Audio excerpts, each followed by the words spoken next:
Fama sentiasa komited membantu petani dalam memasarkan hasil pertanian. Isu yang tular baru-baru ini di media sosial mengenai nanas Morris adalah disebabkan oleh pembatalan belian dari pemborong. Dan ini menyebabkan berlaku lebihan penawaran nanas Morris di pasaran. Di sini, Fama TV bawakan laporannya.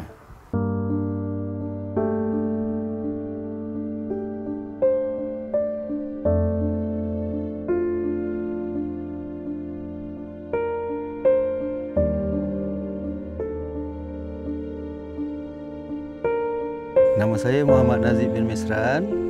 Saya tinggal di Kampung Semerah Darat.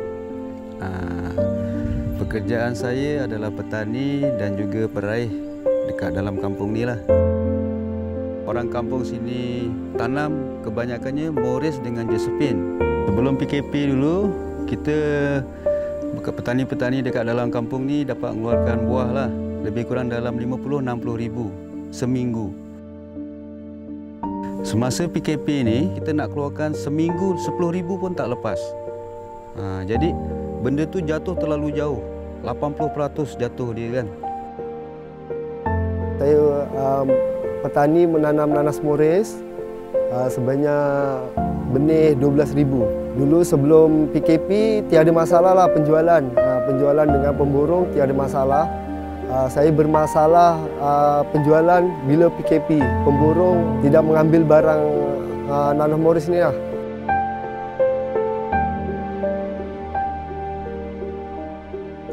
Sebelum PKP, peraih mengambil nanas saya lancar lah. Tapi setelah PKP, hasil nanas saya ni agak slow.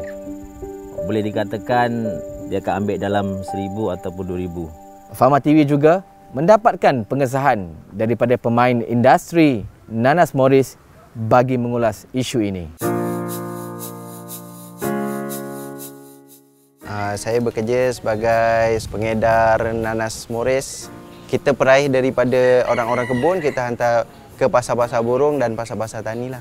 Sebelum PKP, pembelian nanas Morris ni kita beli per hari tu, maknanya kita ambil untuk pemborong pasar-pasar. Bolehlah pengeluaran dia kalau untuk seminggu tu dalam lebih kurang 20,000 biji untuk Morris tu lah. Oleh kerana ada PKP ni, permintaan dari pemborong pasar tani ke pasar burung ke, pihak-pihak catering, kedai-kedai makan dan juga hotel-hotel ni dia tak dapat nak berniaga, tak dapat nak buat majlis-majlis. Bila saya tak boleh dapat order daripada pelanggan-pelanggan tu, inilah antara punca penyebabnya terjadi lebihan nanas Morris dekat kawasan kita ni. Saya merupakan eksporter sayur-sayur kampung dan juga hasil-hasil pertanian di Singapura dan juga sekitar kawasan Johor Bahru. Sebelum PKP, kita membekalkan barang-barang hasil pertanian ke Singapura secara konsisten sebanyak 3 kali seminggu dan 12 kali sebulan. Purata barang yang dibekalkan ke Singapura adalah sebanyak lebih kurang 21 tan seminggu. Semasa tempoh Perintah Kawalan Pergerakan, terdapat sedikit pengurangan di dalam jumlah barang yang dihantar ke Singapura. Seperti nenas. Kebiasaannya nenas yang dijual adalah nenas yang telah dikupas dan telah di-packing siap.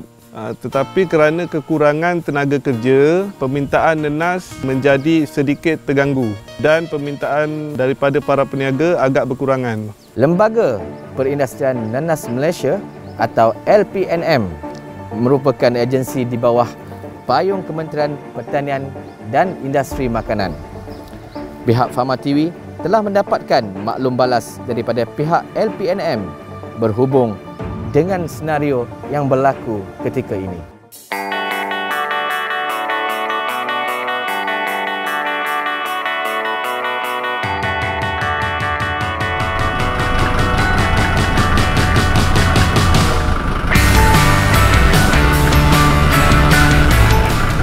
Johor merupakan penanaman nanas utama Malaysia yang menyumbang sebanyak 58%. Nanas-nanas yang dikeluarkan di Johor adalah nanas Morris, nanas Josephine, MD2 dan juga N36. di mana peratusan dari segi Moris adalah sebanyak 27.7% dan diikuti oleh N36 sebanyak 25%. Seterusnya Josephine sebanyak 20% dan 15% disumbangkan oleh nenas daripada variety ND2. Perbezaan antara keempat-empat variety ini adalah lebih pada perbezaan dari segi morfologi. Contohnya dari segi Moris, dia punya bentuk tirus berbanding dengan 3 lagi variety iaitu berbentuk silinder. Moris juga merupakan nenas tempatan yang dipasarkan di pasaran domestik di mana kemanisan Moris adalah antara 14 hingga 17 degree Brix. Variety nenas Moris tidak digemari di kilang disebabkan oleh bentuknya yang tirus di mana bentuk ni akan menghasilkan kadar recovery yang rendah berbanding dengan variety lain. Nenas ini juga teksturnya rapuh dan ringan dan menyebabkan kualiti produk itu menjadi lebih rendah berbanding dengan penggunaan daripada variety lain. Seperti Moris, dia memang popular di sektor perhotelan, restoran dan juga kenduri kendara di mana dia lebih dalam bentuk culinary di mana nenas Moris merupakan nenas ekspor tradisi ke Singapura. Isu yang viral ni dari pihak LPNM menganggap bahawa isu ini masih dalam keadaan terkawal di mana daripada keseluruhan penanam nenas di Johor iaitu seramai 557 penanam nenas, hanya lebih kurang 10% saja yang terjejas dalam pasaran. Walau bagaimanapun, jika dibandingkan dengan PKP 1, PKP 2 dijangkakan tidak seteruk PKP 1. Dalam PKP 2 ni penanam nenas lebih bersedia untuk mencari alternatif lain dalam memasarkan produk-produk mereka. Contohnya seperti menggunakan media sosial dalam memasarkan produk-produk mereka. Kerajaan telah memperkenalkan pakej rangsangan ekonomi khususnya kepada penanam nenas. Dengan adanya pakej rangsangan ekonomi ini telah mendapat sikit memberi impak yang signifikan kepada penanam nenas yang terkesan semasa PKP pertama. Pada dasarnya dalam tempoh PKP ini tiada lambakan nenas berlaku. Hanya sedikit lebihan penawaran daripada variety Moris di mana kebanyakan pemborong membatalkan tempahan di saat-saat akhir di mana penanam telah memetik buah pada mengikut jadual yang telah ditetapkan oleh pemborong. Jika terdapat apa-apa isu di lapangan, diharapkan penanam boleh menghubungi di mana-mana pejabat di daerah-daerah setiap negeri untuk usulkan isu lambakan ini untuk kita atasi dengan segera. LPM juga mengharapkan supaya kerjasama antara LPNM dan Fama dapat diteruskan bagi memasarkan buah nenas untuk menjaga kepentingan industri nenas Malaysia.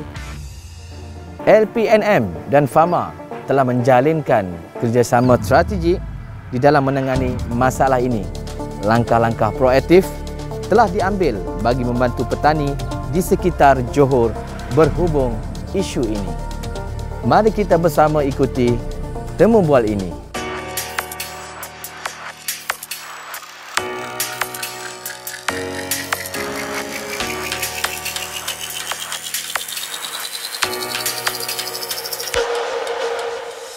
Pihak Fama telah membuat pemantauan ke seluruh negeri Johor di kawasan pengeluaran nenas Moris khususnya bagi mengetahui bilangan pengeluaran yang dijangkakan sehingga bulan September 2021 ini. Jadi mengikut maklumat yang kita terima daripada Lembaga Penyiasatan Nenas Malaysia, kira-kira 1,760 metrik tan pengeluaran nenas akan keluar daripada tempoh Februari hingga September 2021. Jadi sudah tentu pihak Fama perlu memainkan peranan bagi memastikan bekalan ini dapat disalurkan ke pasaran. Untuk perkara ini, beberapa tindakan telah Fama atur, iaitu pertamanya kita telah membuat pengaturan pemasaran di mana pihak Fama telah membeli daripada petani-petani di sekitar daerah Pontian, daerah Batu Pahat dan daerah Muar berkenaan dengan nenas-nenas Moris. Sehingga kini kita telah membuat belian terus sebanyak 200 metrik tan di mana pembelian ini bukan sahaja dibeli oleh pihak Fama, malah ia juga melibatkan usahawan-usahawan pemasar yang telah kita bangunkan di seluruh negeri Johor. Jadi harapan kita untuk pemasaran nenas ini insya-Allah pihak Fama telah mengaturkan beberapa program dan aktiviti bagi menggalakkan pengguna-pengguna ataupun pemborong-pemborong membuat belian nanas Morris ini seterusnya dapat dipelbagaikan penggunaan nanas Morris ini daripada pemprosesan sehinggalah dimakan terus. Dan seterusnya pihak Fama juga telah membuat pengaturan pemasaran ataupun pemadanan pemasaran dengan anchor-anchor pemasar kita yang ada di negeri Johor ini. Di mana kalau kita lihat di sini hampir 50% itu telah diselesaikan ataupun dibeli oleh usahawan anchor kita ini. Jadi ini antara satu sumbangan yang telah diberikan oleh usahawan-usahawan pemasar kita bagi memastikan bekalan kita ini dapat dijual di seluruh negara Malaysia. Boleh dikatakan seluruh negeri Johor ini nanas-nanas yang berada di ladang-ladang telah berjaya dipasarkan dan insya-Allah satu pasukan task force pihak Fama akan dibentuk bagi memastikan isu sebegini tidak akan berlaku lagi. #bantu petani.